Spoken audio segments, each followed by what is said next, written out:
Hello, my dear students and parents. Welcome back to my future YouTube channel. நான் Professor Suvanya Devi, a certified career consultant. உங்களோட career guidance-க்கு super spot. So நம்ம ஒவ்வொரு நாளும் ஒவ்வொரு paramedical கோர்ஸை பற்றியும் தெளிவாக பார்த்துட்டு வரோம். அதன் அடிப்படையில் நான் ஃபர்ஸ்ட் ரேடியோகிராஃபி இமேஜிங் டெக்னாலஜி போட்டிருக்கேன். அதுக்கப்புறம் சீட் மேட்ரிக்ஸான ரேடியோகிராஃபி இமேஜிங் டெக்னாலஜியை சீட் மேட்ரிக்ஸ்னா என்ன, வேகன்சி லிஸ்ட்னா என்னென்ன, அந்த ரேடியோகிராஃபி இமேஜிங் டெக்னாலஜி பற்றி போட்டிருக்கேன். இன்னும் யாராச்சும் அந்த வீடியோ பார்க்கலைன்னா போய் பார்த்துட்டு வாங்க. அப்பதான் உங்களுக்கு ரேடியோகிராஃபி இமேஜிங் டெக்னாலஜி எடுக்கணும்னா எப்படின்னு தெரியும். இதுக்கு முன்னாடியே நான் பிஎஸ்சி நர்சிங், பிஃபார்ம், பிபிடி, அது மட்டும் இல்லாம டிஜிஎன்எம் பத்தின explanation full and full government காலேஜுக்கும் என்ன கட் ஆஃப்ல கிடைக்கும், என்னென்ன பிரைவேட் காலேஜ் கிடைக்குது, அந்த கோர்ஸ்னா என்ன, அந்த கோர்ஸோட கெரியர் ஆப்பர்ச்சுனிட்டி என்ன, அதுக்கு சேலரி பேக்கேஜ் என்னங்கிற எல்லா இன்ஃபர்மேஷனும் அந்த வீடியோல போட்டிருக்கேன். கண்டிப்பா ஒவ்வொரு ஸ்டூடெண்ட்டுக்கும் அது ரொம்ப ரொம்ப யூஸ்ஃபுல்லா இருக்கும். என்னோட சேனல்ல இருக்கு எல்லாமே லாங் வீடியோவா. ஸோ ஒவ்வொரு ஸ்டூடெண்ட்டும் அதை பாருங்க. பார்த்தீங்கன்னா உங்களுக்குள்ள இன்னும் நீங்க இந்த பேராமெடிக்கல் கோர்ஸ்குள்ளேயே என்னன்னே ஐடியா இல்லாதவங்களுக்கு கூட கண்டிப்பா அந்த ஒவ்வொரு வீடியோவும் உங்களுக்கு ஒரு ஐ ஓப்பனிங்கா இருக்கும்னு நான் 100% சொல்றேன். ஸோ இந்த வீடியோல நம்ம லாஸ்ட் டைமா ரேடியோகிராஃபி இமேஜிங் டெக்னாலஜி பார்த்தோம். இதுல பிஎஸ்சி ரேடியோ தெரப்பி டெக்னாலஜி பார்க்க போறோம். ஸோ இது ரெண்டுக்கும் என்ன டிஃபரன்ஸ்? நம்ம என்ன பார்த்தோம்? ரேடியோகிராஃபி இமேஜிங் டெக்னாலஜினா CT scan, MRI scan, ultrasonography எடுக்கிறவங்கள தான் ரேடியோகிராஃபி இமேஜிங் டெக்னாலஜியில பார்த்தோம். இந்த ரேடியோ தெரப்பி டெக்னாலஜி அப்படின்னா இந்த லினாக் அப்படிங்கிற ஒரு மெஷினை யூஸ் பண்ணி ரேடியேஷன் மூலியமா கேன்சர் செல்ஸை டிஸ்ட்ராய் பண்ற ஒரு கோர்ஸ் தான் இந்த பிஎஸ்சி ரேடியோ தெரப்பி டெக்னாலஜி. இது மெயினா பாத்தீங்கன்னா கேன்சர் பேஷண்ட்டுக்கு கொடுக்கக்கூடிய ரேடியேஷன் ட்ரீட்மெண்ட்டுக்கு படிக்கிற ஒரு course BSc radio therapy technology. அது normal CT, MRI, ultrasound scanner. இது கேன்சர் பேஷண்ட்டுக்கு மட்டும் கொடுக்கக்கூடிய அந்த ரேடியேஷன் தெரப்பி படிக்கிறதா இந்த பிஎஸ்சி ரேடியோ தெரப்பி டெக்னாலஜி. இப்போ உங்களுக்கு இந்த ரெண்டுக்கும் டிஃபரன்ஸ் தெரியுதா? ரேடியோ தெரபிஸ்ட் அப்படின்னு சொல்லுவாங்க. இவங்க அதிகமா யாரு கூட கான்டாக்ட்ல இருப்பாங்கன்னா இந்த ஆன்காலஜிஸ்ட், மெடிக்கல் பிசிசிஸ்ட், அவங்களோட தான் அதிகமா கான்டாக்ட் பண்ணுவாங்க. மெயினா இவங்க எங்க ஒர்க் பண்ணுவாங்கன்னா கேன்சர் ஹாஸ்பிட்டலும் ரீஜனல் கேன்சர் சென்டர்ஸும். ஸோ இந்த மாதிரி ரேடியேஷன்லாம் இவங்க ரேடியேஷன் ஒரு பேஷண்ட் கொடுக்குறாங்க அப்படின்னா என்ன மாதிரி கேன்சர், அந்த கேன்சருக்கு எவ்வளவு ரேடியேஷன் கொடுக்கணும், பினைன் கேன்சர் செல்ஸ் இருக்குது, அது பரவாத கேன்சர், ஸோ அதுக்கு ஒரு வகையான ரேடியேஷன் டோசேஜும், மெலிக்னன்ட் கேன்சர் செல்ஸ் இருக்குது அப்படின்னா பரவக்கூடிய கேன்சர் செல்ஸ், அதுக்கு ஒரு வகையான ரேடியேஷன் டோசேஜும் கொடுப்பாங்க. ஸோ அந்த ரேடியேஷன் கொடுக்கும்போது இவங்க அந்த இடத்துல இருக்க மாட்டாங்க, அந்த பேஷண்ட் மட்டும்தான் இருப்பாங்க. ஸோ இவங்களுக்கு அதுக்குண்டான ப்ரிகாஷன்ஸும் பண்ணிட்டு தான் அந்த இதுக்குள்ள போவாங்க. ஸோ நிறைய ஸ்டூடெண்ட்ஸ்க்கு பேரண்ட்ஸ்க்கு டவுட் இருக்குது, எங்களுக்கு இதனால ஹெல்த் இஷ்யூ வருமா அப்படின்னு சொல்லி. ஸோ ப்ரிகாஷன்ஸ் கரெக்டா எடுத்துட்டா எந்த ஹெல்த் இஷ்யூமே வராது. ஸோ இப்போ உங்களுக்கு பிஎஸ்சி ரேடியோ தெரப்பி டெக்னாலஜின்னு என்ன புரிஞ்சிச்சுல? ஸோ இது 3 years 6 months கோர்ஸ். இதுக்கு 12th முடிச்சுட்டு நீங்க பிசிக்ஸ், கெமிஸ்ட்ரி, பயாலஜி, கண்டிப்பா பயாலஜி சப்ஜெக்ட் இருக்கணும். ஒன்னா பிசிக்ஸ், கெமிஸ்ட்ரி, பாட்னி, ஜுவாலஜி இருக்கலாம், இல்ல பிசிக்ஸ், கெமிஸ்ட்ரி, பயாலஜி இருக்கலாம். மேக்ஸ்ங்கிறது ஆப்ஷனல். பயாலஜி ஆனா கண்டிப்பா இருக்கணும் இந்த கோர்ஸ் எடுக்கிறதுக்கு. இயர் 1ல என்ன படிப்போம்னா ஹியூமன் அனாட்டமி அண்ட் பிசியாலஜி. நான் லாஸ்ட் வீடியோவே நீங்க பாத்தீங்கன்னா நான் சொல்லியிருப்பேன். எந்த மெடிக்கல் கோர்ஸ், எந்த பேராமெடிக்கல் கோர்ஸ் எடுத்துட்டாலும் ஃபர்ஸ்ட் மனிதனோட உடம்போட என்னென்ன பார்ட்ஸ் இருக்குன்னு ஃபர்ஸ்ட் படிச்சுட்டு அதோட ஃபங்க்ஷன் என்னன்னு சொல்லிட்டு ஃபர்ஸ்ட் இயர்ல அதான் படிப்பாங்க. அந்தந்த கோர்ஸுக்கு ஏத்த மாதிரி மற்ற சிலபஸ் மாறும். ஆனா இந்த அனாட்டம் பிசியாலஜி எல்லா மெடிக்கல் ஸ்டூடெண்ட்ஸும் பேராமெடிக்கல் ஸ்டூடெண்ட்ஸும் ஃபர்ஸ்ட் இயர்ல படிப்பாங்க. இது radio therapy physics basics, oncology fundamentals. ஆன்காலஜினா என்ன டைப் ஆஃப் ஆன்காலஜி இருக்கு, இதுல எல்லாம் நிறைய இருக்குங்க. இந்த டைப்ஸ் எல்லாம் இருக்குது, எந்த டைப்ல அவங்கள கியூர் பண்ண முடியும், அந்த மாதிரி பேசிக்ஸ் எல்லாம் ஃபர்ஸ்ட் படிச்சுட்டு வந்துருவாங்க. அடுத்து பேஷண்ட் கேர் அண்ட் கம்யூனிகேஷன், இது ரொம்ப முக்கியம்.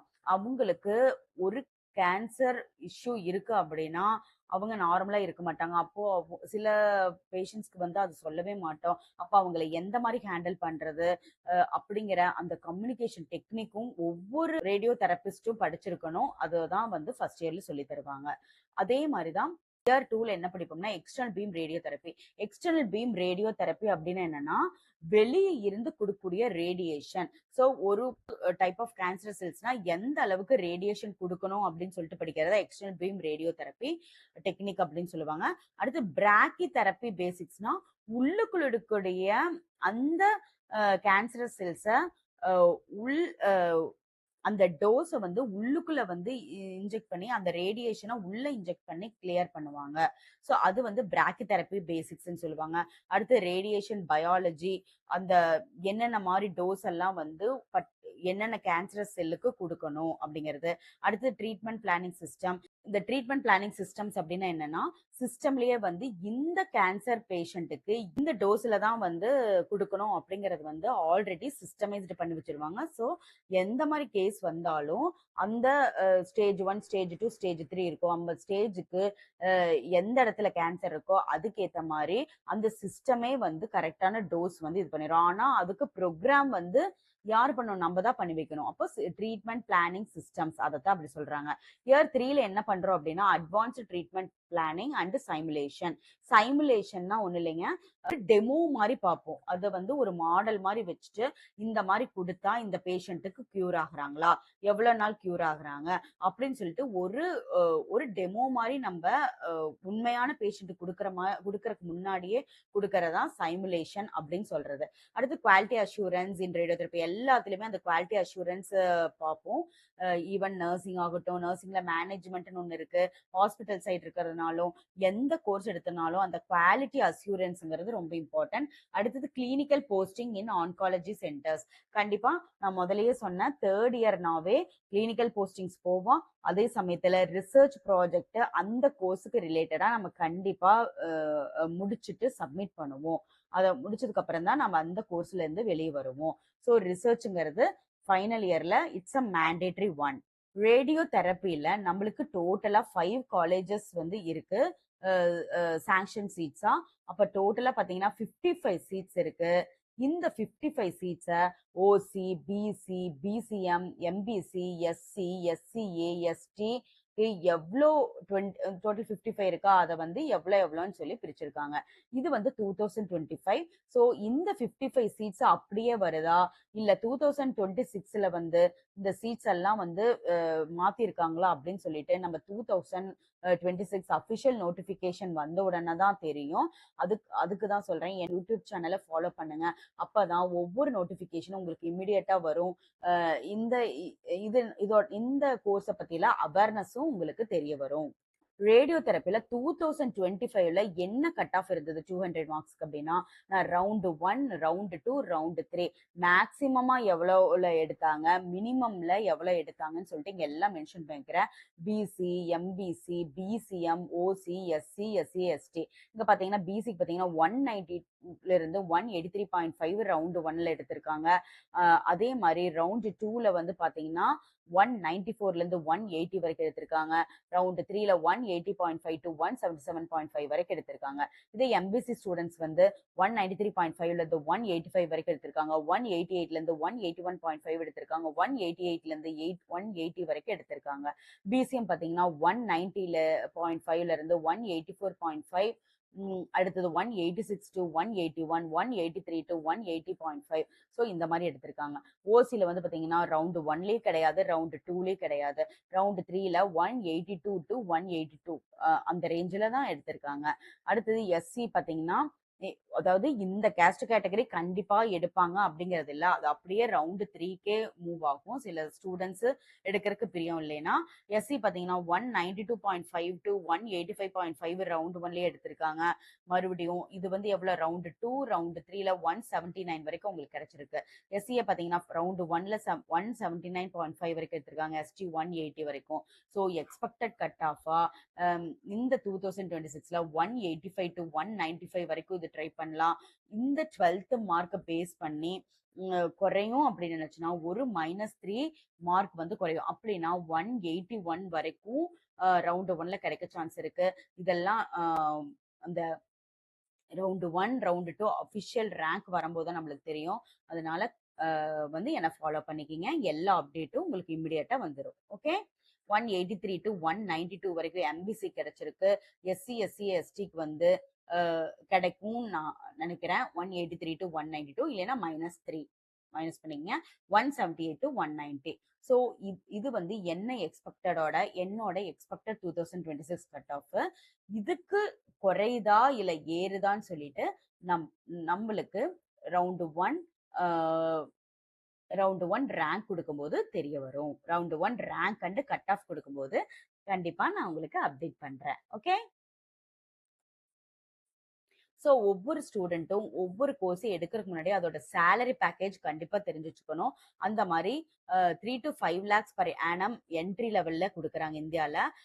இதே எக்ஸ்பீரியன்ஸ் ஆனீங்கன்னா நீங்க 6 to 9 lakhs per annum கொடுக்குறாங்க.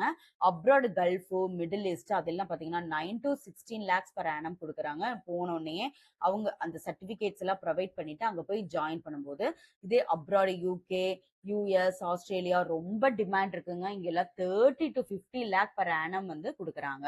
ஸோ கெரியர் ஆப்பர்ச்சுனிட்டிஸா நீங்க எந்தெந்த ஜாபுக்குலாம் போகலாம் அப்படின்னா, ரேடியோ தெரப்பி டெக்னாலஜிஸ்ட், கேன்சர் ஹாஸ்பிட்டல்ல போகலாம். டோசிமெட்ரிஸ்ட் அப்படின்னா இந்த கேன்சர் செல்ஸ்க்கு இந்த டோஸ் தான் கொடுக்கணுங்கிற அந்த சிஸ்டம் அனாலிசிஸ் நான் சொன்னேன்ல. ஸோ அதுக்குன்னே சர்டிபிகேட் கோர்சஸ் இருக்கு. அதையும் தனியா நீங்க படிச்சு இன்னுமே உங்களுக்கு இந்த மாதிரி நீங்க ஸ்பெசிபிக்கா போகும்போது உங்களுக்கு வாண்டட் ரொம்ப அதிகமா இருக்கும். ஓகேவா? சைமுலேஷன் அண்ட் ட்ரீட்மெண்ட் பிளானிங் டெக்னாலஜிஸ்ட் இந்த ஜாபுக்கு போகலாம். Government regional cancer centre rules. So நிறைய அந்த ஜிப்மர் அந்த மாதிரி இடத்துல எல்லாம் வந்து பாத்தீங்கன்னா ஃபுல் கேன்சர் சென்டருக்குன்னே அதிகமா கான்சென்ட்ரேட் பண்ணுவாங்க. ஸோ இந்த கோர்ஸ் நீங்க படிக்கிறதுனால நீங்க அங்க கவர்மெண்ட் ஜாபே கிடைச்சு போகலாம். ஃபர்ஸ்ட் ப்ரிஃபரன்ஸ் உங்களுக்கு கொடுப்பாங்க. அடுத்தது not only for nursing, paramedical கோர்சஸ்க்கும் எல்லா pharmacist, nursing, radiographist, radio therapist எல்லாத்துக்குமே கவர்மெண்ட் நம்மளோட தமிழ்நாடு கவர்மெண்ட் ஜாப்ஸும் இருக்கு, சென்ட்ரல் கவர்மெண்ட் ஜாப் இருக்கு. ஸோ அந்த டீட்டெயில்ஸும் எப்பப்பெல்லாம் வேகன்சி ரிலீஸ் பண்றாங்களோ அதையும் நான் உங்களுக்கு அப்டேட் பண்ணுவேன். ஸோ கண்டிப்பா உங்களுக்கு என்னோட யூடியூப் சேனலோட ஒவ்வொரு நோட்டிஃபிகேஷனும் யூஸ்ஃபுல்லா இருக்கும். அதனால சப்ஸ்கிரைப் பண்ணி வச்சுங்க. எல்லா ஜாப் வேகன்சியும் உங்களுக்கு தெரிய வரும். நீங்க அதுக்கேத்த மாதிரி அவங்க என்ன கிரைட்டீரியா சொல்றாங்களோ, சிலது வந்து எக்ஸாம் வந்து நீங்க எழுதி தான் போகணும். அந்த எக்ஸாம்க்கு வந்து எந்த மாதிரி கொஸ்டின்ஸ் எல்லாம் கேட்பாங்கிறதையும் நான் அப்டேட் பண்ணுவேன். அப்போ அதுக்கேத்த மாதிரி நீங்க ப்ரிப்பேர் ஆயிக்கலாம் காலேஜ் படிக்கும் போதே.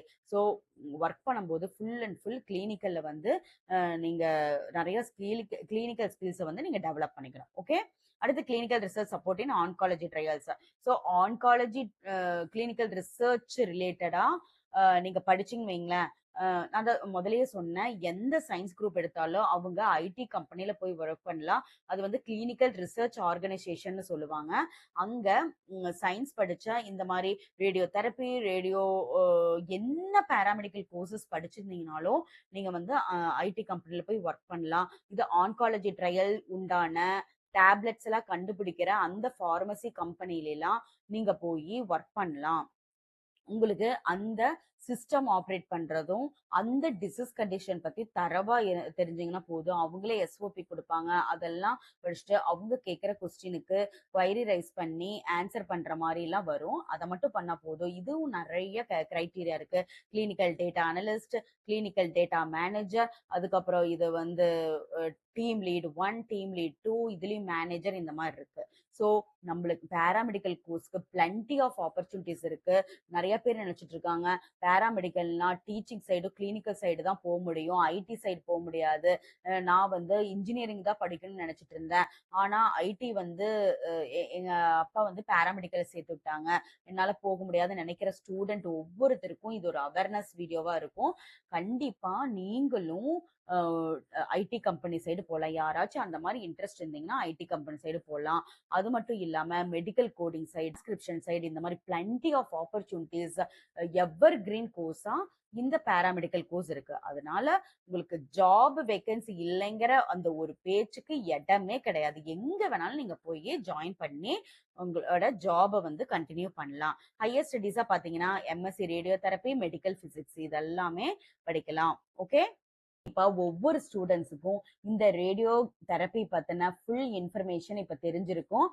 அவேர்னஸும் வந்திருக்கும். இந்த வீடியோ எப்படி இருந்ததுன்னு உங்களோட கமெண்ட்டுக்கு நீங்க கமெண்ட் பண்ணுங்க. உங்க கமெண்ட் மூலியமா நான் தெரிஞ்சுக்குவேன். ஓகே.